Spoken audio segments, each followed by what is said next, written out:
안녕하세요. 금요사건 파일 디바제시카입니다. 2015년 2월 5일 아침, 경기도 화성시 작은 마을에 혼자 살던 60대 여성 박씨가 돌연 사라지는 일이 벌어집니다. 실종 전날인 저녁에 교회 예배를 마치고 집에 돌아간 것까진 확인되는데 그걸 마지막으로 박씨를 본 사람은 아무도 없었죠. 다음 날인 2월 5일에는 아침에 지인과 함께 병원에 가기로 되어 있었습니다. 하지만 시간이 되어도 나타나지 않았고 이때 지인이 직접 집에 찾아가 봤지만 그곳엔 아무도 없었는데요. 사실 박 씨는 매일 아침 새벽 예배에도 빠지지 않았습니다. 하지만 그날은 모습을 보이지 않았죠. 이런 평소답지 않은 상황에 박 씨 아들이 서둘러 경찰에 실종 신고를 합니다. 그리고 동네 곳곳에 있는 CCTV를 확인한 결과 전날 저녁 8시 20분쯤 버스에서 내린 박 씨가 곧장 집으로 걸어가는 게 확인됐습니다. 중간에 다른 사람의 차를 타거나 택시를 잡은 경황도 전혀 없었죠. 경찰은 분명 박 씨가 마지막으로 머물렀던 곳은 그녀의 집이다라는 걸 확신했고 그곳에서부터 수색을 시작합니다. 들어가 보니까 내부에는 저녁밥을 지으려고 막 씻어둔 쌀도 그대로였습니다. 박 씨는 이 동네에서 약 40년간 거주하고 있었는데 얼마 전에 남편과 사별을 한 후에 집에서 홀로 생활하고 있었죠. 그런데 당시 박 씨의 집 바로 옆 별채에 50대 남성 김 씨가 새들어 살고 있었습니다. 경찰은 그녀가 실종됐다면서 마지막으로 박 씨를 본 게 언제냐라고 김 씨에게 이것저것 묻던 차? 아니, 이 남자가 수사에 상당히 비협조적인 태도를 보이는 거죠. 심지어 이런저런 핑계를 대면서 자신의 집, 별채에 대한 수색은 거부해버립니다. 경찰은 그럴수록 당연히 의심이 강해졌죠. 하지만 용의자가 아닌 이상 수색을 강요할 순 없는 노릇입니다. 결국 이 수상함을 뒤로 하고 별채에 대한 수색은 2월 9일로 미뤄지게 되는데 약속했던 당일 별안간 예기치 못한 사고가 벌어졌죠. 이 별채에서 화재가 난 겁니다. 집이 막 불에 훨훨 타들어가는데 김 씨는 화재 1시간이 지나서야 현장에 나타났습니다. 그러면서 내가 젖은 옷을 말리기 위해서 히터를 켜두고 외출했는데 거기서 불이 난 모양이다 라면서 다소 태연한 모습을 보였죠. 이 김 씨가 박 씨네 집에 새들어 산 기간은 총 15년입니다. 꽤 긴 기간인데요. 자신이 15년 동안 살던 집이 한순간에 불에 타 없어졌는데도 김 씨는 당황한 기색이 별로 보이지 않았죠. 그리고 이때 경찰은 확신을 얻게 되었고 이 실종 사건의 유력한 용의자로 김 씨를 추정하고 수사에 탄력을 가하기 시작합니다. 그래서 김 씨의 행적을 좀 살펴보면 실종 전날이었던 2월 4일 오후 김 씨가 자신의 트럭을 몰고는 박 씨보다 약 1시간 일찍 귀가하는 모습이 포착됩니다. 이후에 박 씨가 교회에서 돌아왔고 그때부터 이 집 내부에 있던 건 두 사람뿐이었죠. 그리고 다음날 아침 9시 10분 김 씨가 다시 그 트럭을 몰고 외출했는데 이때 트럭의 짐칸에 뭔가 커다란 물건이 실려 있었습니다. 김 씨는 30분 거리를 달리더니 지인의 공장에 내렸고 그리고 짐칸에 있던 그 묵직한 물건을 공장 안으로 가지고 들어갔습니다. 추후에 확인해보니 그 물건은 놀랍게도 육절기였죠. 육절기란 정육점에서 고기를 다질 때 사용하는 기계입니다. 그리고 몇 시간 후인 12시 50분 김 씨가 공장에서 나와서 인근의 하천으로 이동을 하게 되는데 이때 트럭 짐칸에 웬 상자 하나가 실려 있습니다. 그가 하천으로 이동한 후 약 3시간 동안 그의 흔적은 어떠한 CCTV에도 남아있지 않습니다. 그나마 3시간 후에 하천에서 약 5km 정도 떨어진 곳에서 이 트럭이 또 한 번 포착되는데 이때 짐칸에는 아무것도 실려있지 않았죠. 그럼 3시간 동안 김 씨는 하천에서 뭘 했던 걸까요?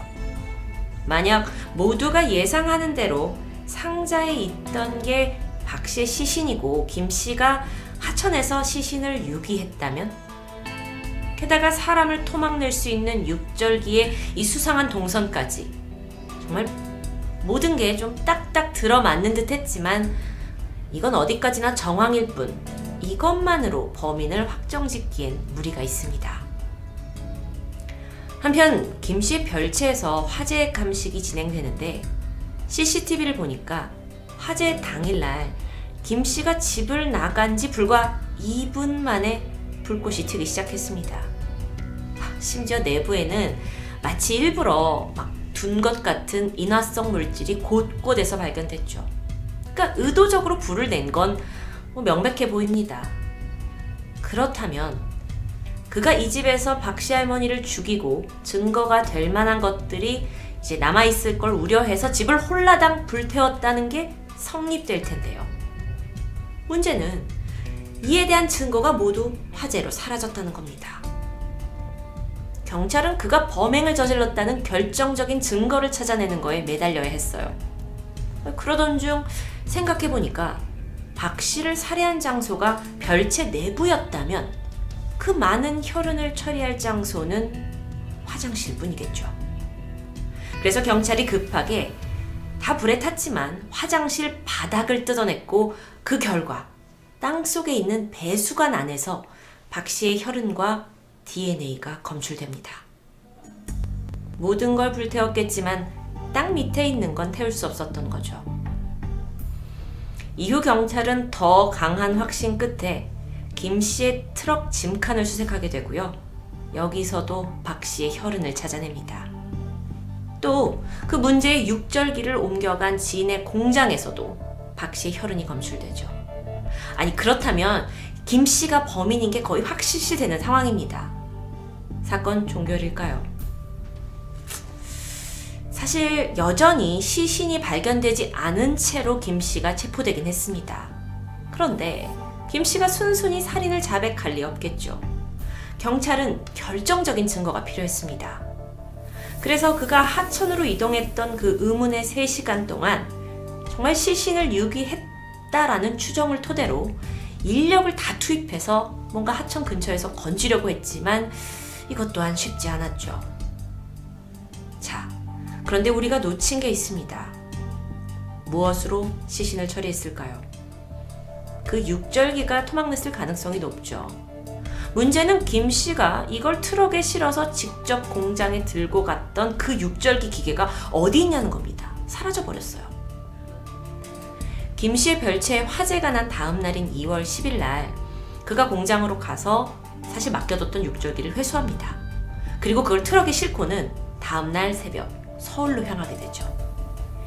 6시간이 지나서 그가 다시 화성으로 돌아왔을 때 육절기는 이미 사라진 상태였습니다.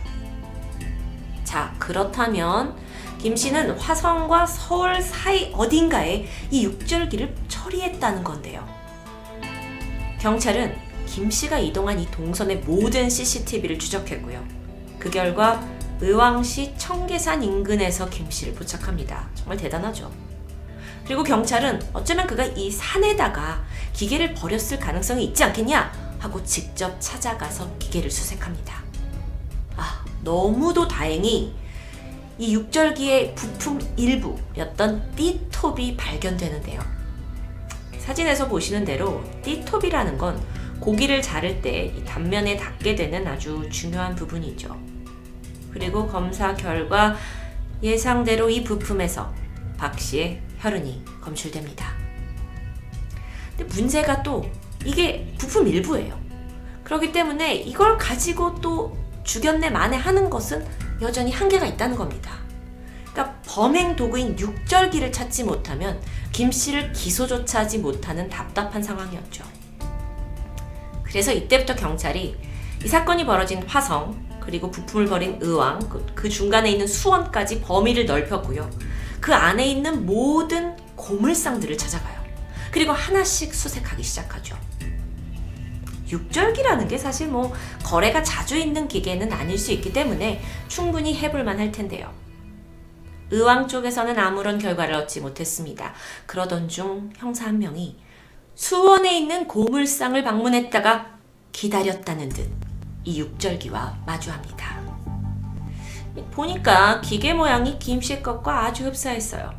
그래서 고물상 주인의 얘기를 들어보니까 2주 전에 누군가가 가게 앞에다 이걸 버려두고 사라졌다는 겁니다. 근데 혹시나 찾으러 올까 싶어서 주인이 보관하고 있었고 이제서야 막 해체를 하려던 순간에 형사가 발견한 겁니다. 서둘러 육절기를 회수해서 감식을 진행했고 그 결과 기계의 여기저기 100곳이 넘는 부분에서 박 씨의 혈흔, 근육, 뼈 조각, 피부 조각까지 검출됩니다.